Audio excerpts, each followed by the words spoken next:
In the early hours of August 8, 1963, the night mail train from Glasgow to London's King's Cross station was making good time. But for the driver, 58-year-old Jack Mills, and his assistant, 26-year-old David Whitby, this would be a night they would remember for the rest of their lives. Mills, especially, would always be a sick man, and indeed would die young after what was about to happen. Nearly all the train's 12 coaches were used as offices for the Royal Mail, for sorting the letters and packets into groups for different towns and cities. One special coach, for valuable packets, was carrying 128 bags of old money. The money was old banknotes, which were on their way to the Royal Mint, the place where banknotes are made, to be destroyed. At 3:03 a.m., almost 80 kilometers from London, and near the small village of Cheddington, Jack Mills suddenly saw a red signal. He immediately brought his engine to a stop. It was unusual to find a red signal here, so David Whitby got out of the engine to walk to the emergency telephone, which was behind a signal box. But two men in black balaclava helmets, later known to be Buster Edwards and Bob Welsh, came out of the darkness and pushed him down on the ground at the side of the railway. One man told Whitby, "If you shout, I'll kill you." Two men climbed into the engine, and Jack Mills tried to fight them. One of the men hit Mills over the head. Meanwhile, others in the gang quietly and efficiently unfastened the 10 sorting coaches at the back of the train, leaving just the front 2 fastened to the engine. The valuable packets coach was the second of these. David Whitby was brought back, and the robbers made Jack Mills drive the train very slowly to Bridego Bridge, 600 meters down the railway. They left the other 10 coaches behind. The 70 sorters still working inside them did not realize what was happening. Other gang members, wearing balaclavas and army uniforms, were waiting at the bridge with Land Rovers and a 3-ton army lorry. They had tied something white to a stick by the railway to mark the place where they wanted the engine to stop. They broke the windows of the valuable packets coach and made the post office sorters lie down on the floor. Next, the robbers passed 120 bags of old banknotes out into the darkness. 15 minutes later, the train robbers put handcuffs on Mills and Whitby and warned them not to try to escape for at least half an hour. Then, leaving 8 bags behind, they disappeared into the night. The robbery had taken a total of 24 minutes. The 120 mail bags contained £2.5 million in old notes. Today, that would be about £25 million, and at the time, it was the biggest robbery ever. The newspapers were soon calling it the crime of the century, and the post office quickly offered £10,000 for information that would lead to the arrest of the robbers. How did the robbers change the railway signal from go to stop was one of the first things detectives wanted to know. They soon had the answer. The robbers had covered the green go signal with a glove, then used their own red light, which they had brought with them. But where were they now? Weeks before, the gang had bought an old farmhouse called Leatherslade Farm, about 50 kilometers from the bridge. They went there after the robbery to count their money.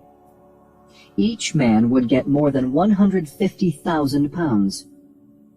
They had planned to stay at the farmhouse for 4 days, but during the afternoon of Thursday, August 8th, they heard something on the radio news that made them change their plans.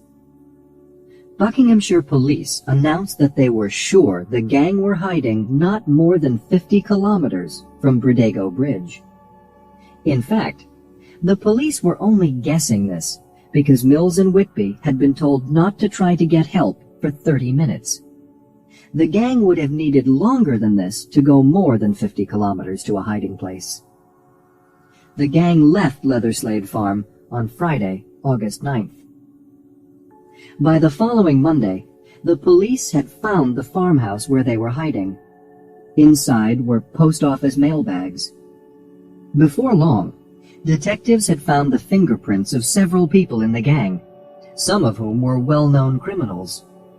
Bruce Reynolds, Buster Edwards, Ronnie Biggs, Bob Welch, Roy James, John Daly, and Charlie Wilson. Now began the job of finding them. Roger Cordray, who had fixed the railway signal to show red instead of green, and Bill Bowl, another of the robbers, tried to find a garage for their van in Bournemouth. But they picked the wrong person to ask.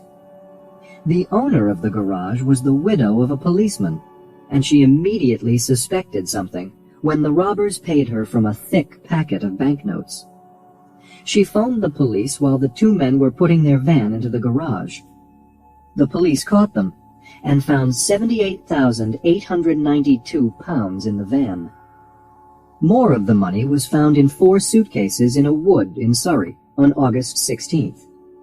Then another £30,000 was discovered in the ceiling of a caravan parked near the wood. By the end of the year, most of the gang had been caught. Charlie Wilson was arrested without any trouble at his Clapham home. Roy James was more difficult to catch. He was hiding in a house in St. John's Wood in North London. But when he saw the police, James took a bag containing £12,000 and climbed up onto the roof to try and escape. He jumped and ran along neighbors' roofs, but more than 40 policemen were in the surrounding streets, and James finally jumped down into the waiting arms of one of them. John Daly was arrested the same day. Buster Edwards, Bruce Reynolds, and Jimmy White were still missing, and so was £2 million. The trial of the others began on January 24, 1964, at Aylesbury in Buckinghamshire. The police did not want the trial to take place at the Old Bailey, the famous London criminal court, because they were afraid powerful London criminals might frighten people on the jury. All the prisoners were tried together, and all but Roger Cordray pleaded not guilty. The trial took 2 months. Neither Jack Mills or David Whitby could be sure which had been the men behind the balaclavas, and nobody had seen the robbers at the farm. But the lawyers brought in a total of 200 witnesses. The judge took 6 days to talk to the jury, and the jury took 2 days to decide that all the robbers except John Daly were guilty. The guilty men were sent to prison for up to 30 years. Jimmy White was finally caught in Dover on the south coast of England. Police suspected that he was trying to get abroad.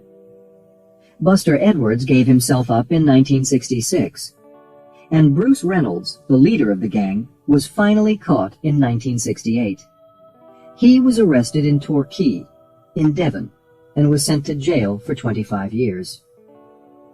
2 of the gang were not in jail for long. In August 1964, Charlie Wilson escaped from Birmingham's Winson Green prison when 3 men broke into the prison to release him, even though prison officers were watching him carefully because they suspected that he was a person likely to try to escape. In July 1965, Ronnie Biggs got out of Wandsworth prison with 3 other prisoners while they were walking between the prison buildings. The 4 men climbed the 6-meter prison wall using a rope ladder, which had been thrown down by one member of an escape gang outside. Charlie Wilson went to France and Mexico after his escape, but was finally caught again in Canada in 1967. Ronnie Biggs finally went to live in Brazil after first escaping to Australia. He is still there, living in Rio de Janeiro with his girlfriend, Raimunda Castro, and their child. There is nothing that English lawyers or the English police can do about it. In 1993, Biggs said that 4 gang members were never caught. Nobody, other than the robbers and possibly a few other criminals, knows who they are.